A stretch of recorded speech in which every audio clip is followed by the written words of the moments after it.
এই শাকিল এদিকে আয়। হ্যাঁ বন্ধু আসছি।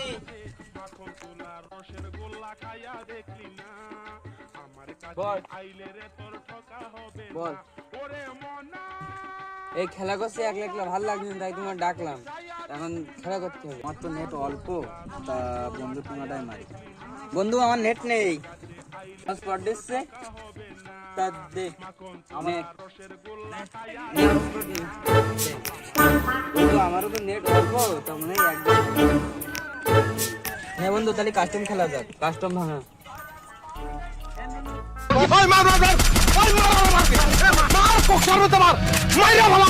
এই 90 90 90 এই হচ্ছে না হচ্ছে না হচ্ছে না। এই তো নেট চলছে, তুই নেট কোন পেলে? এই নাকি নেট নেই, আমার তো এমবি শেষ। তোর আমি হটস্পট দিয়েছি, বুঝলি আমার নেট শেষ হয়ে গেছে, আমার হটস্পট দে। এই সর এখন ব্যস্ত আছিস। এই তোর নেট নিস, আমার একটু দে, আমার একটু দে। তোর আমি দিলাম, এই সর এই দে একটু দে। কি হরে বলেন কি? আমি ওর হটস্পট দিলাম, আগে আমার ফিরে দিলে। এই জন্য মানুষের উপকার। খতরনাক লোক।